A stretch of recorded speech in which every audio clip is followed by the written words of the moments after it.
Dice and games, जो game का आखिरी पड़ाव रहता है। आज हम उस पड़ाव के बारे में बात करेंगे जिस पड़ाव में आज हमने जो पिछली वीडियो में टॉप 4 बता चुके थे।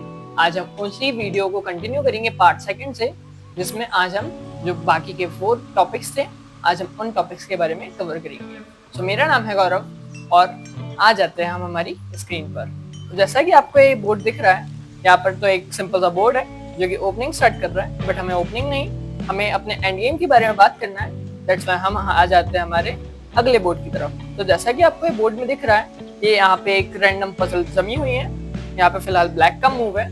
और जैसा कि हम एंड गेम में सीखते हैं, एंड गेम में हमें क्या सीखने को मिलता है कि आपको क्या मल्टीपल अटैक्स लगाना है, और जितने भी पॉन्स है, खास करके पॉन्स, बिकॉज जो सारे के सारे पीसेस रहते हैं वो तो चले जाते हैं, लाइक वो तो ट्रेड ऑफ हो जाते हैं अपने बोर्ड से, बट जो पॉन्स रहते हैं वो उतने ज्यादा ट्रेड ऑफ नहीं हो पाते हैं। लाइक वो ट्रेड ऑफ नहीं होते। क्यों ट्रेड ऑफ नहीं होते? बिकॉज जो पॉन्स रहते हैं वो ओपनिंग्स और मिडिल गेम्स में बहुत कम ही ट्रेड होते हैं, और बाकी गेम जो पॉन्स रहते हैं वो एंड गेम पर आ जाते हैं, और एंड गेम पर उनका मेन रोल रहता है बिकॉज उनका प्रमोशन होना रहता है। दैट्स व्हाई पॉन्स का ज्यादा गेम होता है उसमें। इसीलिए आज हम इस वीडियो में पॉन्स के बारे में समझेंगे। सो टॉपिक 1 ये कहता है कि आपको ओपोनेंट के जो है वो आइसोलेटेड पॉन्स पे अटैक करना है। Isolated pawns, double pawns, like जो वीक पॉन रहता है ना, isolate pawns, double isolated pawns, उन पॉन्स पे आपको अटैक करना है। अब आप पूछोगे कि आइसोलेट पॉन क्या होते हैं? तो देखिए, आइसोलेट पॉन्स सिंपल वो पॉन्स होते हैं जिनके कोई नेबर ना हो। जैसा कि ये पॉन्स है, कौन सा वाला, यहाँ पे अपन को डी पॉन दिख रहा है। तो ये जो डी पॉन है, इसके आजू बाजू में कोई पॉन्स नहीं है, लाइक उसके आसपास में कोई पॉन स्ट्रक्चर नहीं है, ना ही कोई पॉन है।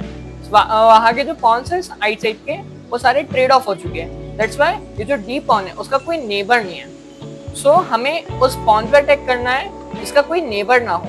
उसे हम क्या बोलेंगे? उसे हम बोलेंगे आइसोलेटेड पॉन। तो जो आइसोलेटेड पॉन रहते हैं, हमें उन पर ज्यादा अटैक करना चाहिए। क्यों अटैक करना चाहिए? बिकॉज जो आइसोलेटेड पॉन्स रहते हैं वो ऐसा है कि उतना से डिफेंड नहीं कर पाते, बिकॉज उनके पास में कोई नेबर नहीं है उन्हें बचाने के लिए, ना ही उनके पास में कोई चेन क्रिएट हो सकती है, पॉन चेन्स वगैरह, या फिर ट्राइंगल भी नहीं बन सकता है। दैट्स व्हाई अपन उस पॉन्स पे बहुत अच्छे से अटैक लगा सकते हैं। सो हमारा सबसे पहला गोल तो यही रहेगा, और यह हमारा टॉपिक भी है कि आपको ओपोनेंट के जितने भी आइसोलेटेड पॉन है, डबल आइसोलेटेड पॉन है, उन पॉन्स पे अटैक करना है।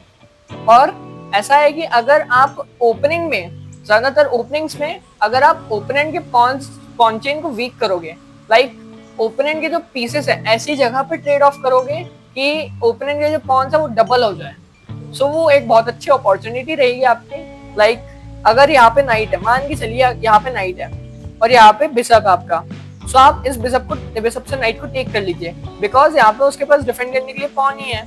सो वो जो पॉन है वो एच फाइल में डबल टेक आ जाएगा। सो ये जो एच फाइल के जो पॉन्स रहेंगे फिर वो डबल हो जाएंगे, और जो भी ये कौन से डबल आइसोलेटेड पॉन्स हो जाएंगे। तो हम आगे चलकर लाइक मिड गेम पे या फिर एंड गेम पे उन पॉन्स पे बहुत अच्छा अटैक लगा सकते हैं। सो ये एक प्रो टिप थी। हम आ जाते हैं हमारे टॉपिक 2 पे, जो कि है क्रिएट मल्टीपल अटैक्स। तो जैसा कि आपको स्क्रीन पर दिख रहा है, यहाँ पे ये एक एंड गेम का सीन है, लाइक ये एंड गेम की पजल है। यहाँ पे व्हाइट का मूव है, यहाँ पे बिशप अटैक कर रहा है, साथ ही में जो बोथ रूक्स है ये बैटरी बन करके स्पॉन पे अटैक कर रहे हैं, और ये पॉन हिल नहीं सकता बिकॉज इसके बिहाइंड में किंग है। और ये जो रूक है ये ऑल्सो स्पॉन पे भी अटैक कर रहे हैं। यहाँ पे फिलहाल व्हाइट का मूव है। अगर यहाँ पे ब्लैक का मूव भी रहता तो भी जो ब्लैक है वो सिर्फ और सिर्फ एक पॉन बचा पाता, बिकॉज यहाँ पे 2 पॉन्स हैंगिंग है। कौन सा? एक ये वाला पॉन एच पॉन, और साथ ही में एक एफ पॉन हैंग कर रहा है। लाइक ये दोनों की दोनों ऐसा है कि मरने की कगार पर है।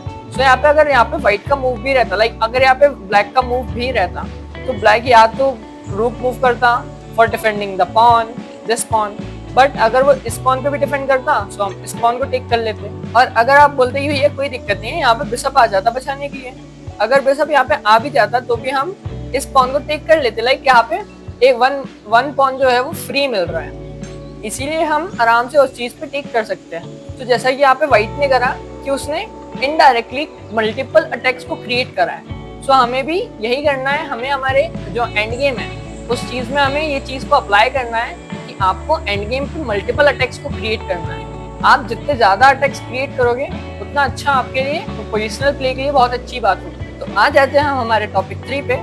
टॉपिक 3 क्या कहता है? टॉपिक 3 बोलता है कि आपको सबसे पहला तो जो चेकमेट पैटर्न सीखे। चेकमेट पैटर्न के बारे में हमने हमारी पिछली वीडियो में बात कर चुके हैं। अगर आपने उस वीडियो को नहीं देखा है तो मैं यहाँ पे कार्ड में डाल दूंगा, आप उस कार्ड से देख लीजिए, और साथ ही में मैं डिस्क्रिप्शन में भी उस चीज की लिंक डाल दूंगा, तो आप वहां से भी जाकर के उस वीडियो को देख सकते हैं। सो गाइस, हम आ जाते हैं हमारे टॉपिक 3 पे। तो टॉपिक 3 क्या कहता है कि आपको आपका टाइम मैनेज करके स्लोली खेलना है। क्यों स्लोली खेलना है? क्योंकि जो एंड गेम रहता है, एंड गेम क्या होता है कि एंड गेम पे आपको ज्यादातर सोचना पड़ता है कि आपको क्या मूव चलना है, क्या मूव नहीं चलना है। और देखिए, एंड गेम ऐसी कहानी है कि वहां पे आपको पॉसिबिलिटी बहुत ज्यादा रहती है कि आप ये चल सकते हो, वो चल सकते हो, वो चल सकते हो, बट कहानी ये बनती है कि आपको इतने सारे मूव्स में से आप एक बेस्ट मूव को ढूंढना पड़ता है। तो आपको सबसे ज्यादा कहानी इसी में रहती है कि आप बेस्ट मूव कैसे ढूंढोगे। सो आपको यही करना है। मैं तो आपके लिए एक प्रो टिप यही दूंगा कि आप ओपनिंग्स, मिड गेम पे आप अपना टाइम मैनेज कीजिए और ज्यादातर टाइम आप अपने एंड गेम पर दीजिए।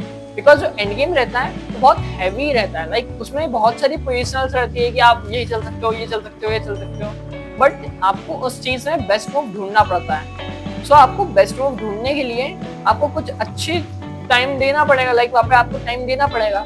आप अगर टाइम दोगे नहीं तो आप कैसे बेस्ट मूव ढूंढ पाओगे? आप अगर टाइम ना दोगे तो आप मिस्टेक्स कर दोगे, या तो फिर मिस कर दोगे बहुत सी चीजें, या तो फिर ब्लंडर भी करके बैठ सकते हो। अगर आपको ऐसा नहीं करना है तो आप उस चीज पे थोड़ा सा टाइम दीजिए। टाइम दे करके आप थोड़ी धीरे खेलिए, बट अच्छे से खेलिए। मैं आपको यही रिकमेंड करूंगा।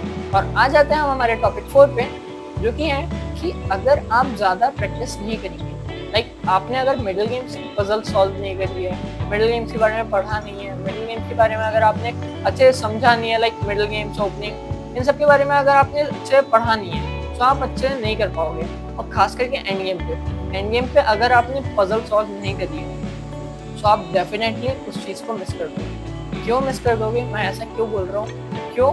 क्योंकि इस चीज़ में प्रूवन है। काय का प्रूवन है कि आप अगर उस चीज़ की प्रैक्टिस नहीं करोगे तो वो आपको नहीं मिल पाएगी। और जब तक कि आप अपने गेम को इम्प्रूव करोगे, लाइक अगर आपको गेम इम्प्रूव करना है तो आपको उस चीज़ की पजल्स करनी पड़ेगी।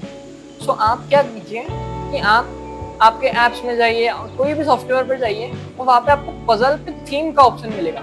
उस थीम पे आप एंड गेम थीम सर्च करके एंड गेम थीम्स लगा करके गेम खेल सकते हैं, जिससे आपको जितने भी पजल्स आएंगे वो सारे के सारे एंड गेम से रिलेटेड होंगे, और जो कि आपकी जो गेम प्ले है उस चीज़ को बूस्ट करेगी, जिससे आप ज़्यादातर चीज़ें आसानी से ढूंढ पाओगे और कम समय पर, जिससे आपका टाइम भी मैनेज होगा और बीच गेम पे आप पैनिक नहीं होगे, जिससे आप अच्छे से गेम को इम्प्रूव कर पाओगे और आप थोड़ा सा कामली रह करके गेम को खेल करके विन हो पाओगे। सो आशा करता हूँ कि आपको ये वीडियो पसंद आई होगी। अगर आपको ये वीडियो पसंद आई है सो इस वीडियो को लाइक, शेयर एंड कमेंट कर दीजिए, और साथ ही में हमारे चैनल को सब्सक्राइब करना मत भूलिएगा, जिससे आपको ऐसे ही आपको डेली एजुकेशनल वीडियोस मिलती रहे। धन्यवाद।